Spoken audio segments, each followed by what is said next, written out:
সুপ্রিয় শিক্ষার্থী, দেখো এর আগের পার্টে আমরা ৫৫ নম্বর পৃষ্ঠা পর্যন্ত সমাধান করেছি। আজকে আমরা শুরু করব ৫৬ নম্বর পৃষ্ঠা থেকে এবং নতুন একটা চ্যাপ্টার চলো বন্ধু হই।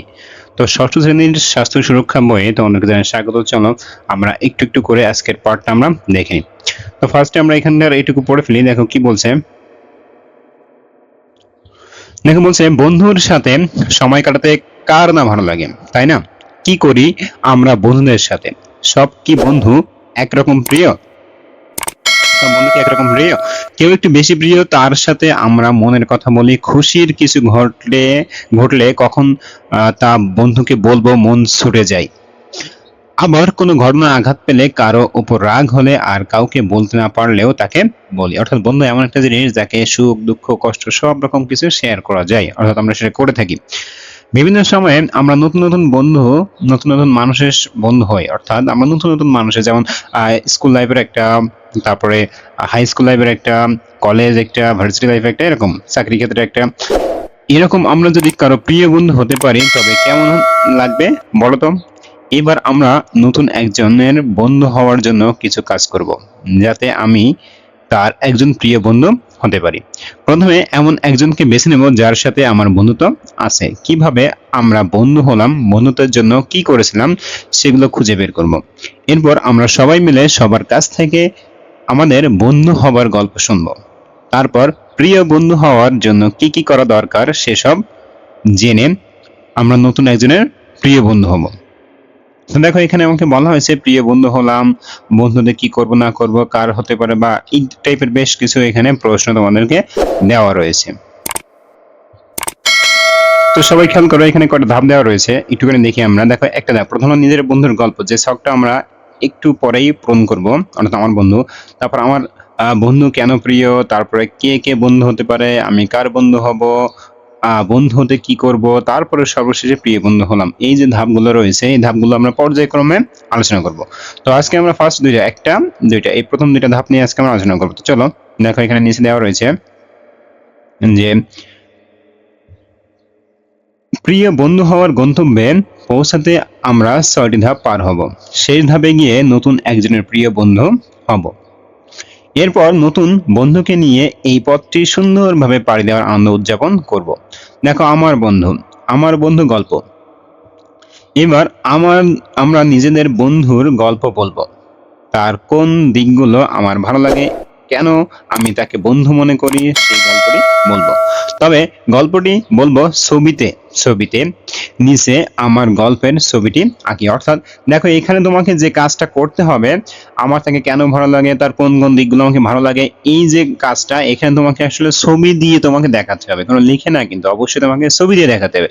তো চলো আমরা এই ছকের আলোকে কয়েকটা ছবি দেখে আসি।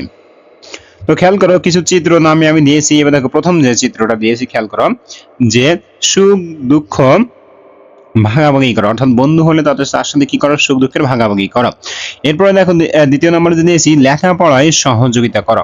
লেখাপড়ায় সহযোগিতা করো। এরপরে খেয়াল করো, তারপরে দিয়েছি বিপদে পাশে থেকে সহযোগিতা করো। তাহলে বিপদে পাশ থেকে সহযোগিতা করা। এবং দেখো তারপরে দিয়েছি বন্ধুর অনুভূতি বোঝার চেষ্টা করা। তারপরে বন্ধুর যে অনুভূতি সেগুলো বোঝার চেষ্টা করা। এগুলো জাস্ট আর কি তোমাকে একে নিচে এরকম হেডলাইন আকারে একটু লিখে দিতে হবে। ঠিক আছে, আশা করি এটা তোমরা বুঝতে পেরেছো। এবার আসি এরপরে, দেখো বলা হয়েছে আমার বন্ধু কেন প্রিয়। তো দেখো এখানে বলা হয়েছে আমরা আমাদের বন্ধুর গল্প শুনলাম, গল্প শুনে বুঝতে পারলাম আমরা সবাই বন্ধুকে অনেক ভালোবাসি। সবার কাছেই নিজের বন্ধুটি অনেক প্রিয়। বন্ধুটি কেন আমার এত প্রিয়, সে কি কি করে বলে আমার প্রিয়। এসো আমরা একটু ভাবি, খুঁজে পেলে নিচের ছকে লিখি। অর্থাৎ আমার বন্ধু কেন প্রিয়, এখানে হলো কারণ, আর এতে আমার ভালো লাগে কেন, কেন এতে আমার কেমন লাগে, বা ভালো লাগার কারণ বা আমার অনুভূতি আমরা অনেকভাবে বলতে পারি। তো সেটা আমার এখানে কি করা হয়েছে, দেওয়া হয়েছে। এখন চলো আমরা এটাও পূরণ করে ফেলি। তো সবাই খেয়াল করো, আমাদের প্রথমটা কিন্তু দেওয়া হয়েছে সে মনোযোগ দিয়ে আমার কথা শুনে শান্তি পায়, নিজের গুরুত্বপূর্ণ মনে হয়। এটা ছাড়া আমরা এরপর থেকে দেখে আসি, চলো একটা একটা করে। তো খেয়াল করো, আমার বন্ধু কেন প্রিয়। তো প্রথম কারণটা যেটা ছিল সেটা তোমার বইতে দেওয়া রয়েছে, আমি তারপর থেকে দিয়ে দিয়েছি। দেখো আমার অনুভূতি বোঝার চেষ্টা করে, আমার খুব ভালো লাগে। এরপর দেখো দিয়েছি আমার সত্যবাদিতার প্রশংসা করে নিজেকে সত্যবাদী মনে হয়। সে সাধ্যমতো সহযোগিতা করে আমার খুব ভালো লাগে। আমার উপকারের প্রশংসা করে নিজেকে পরোপকারী মনে হয়। আমাকে দোষারোপ করে না, নিজেকে নির্দোষ মনে হয়।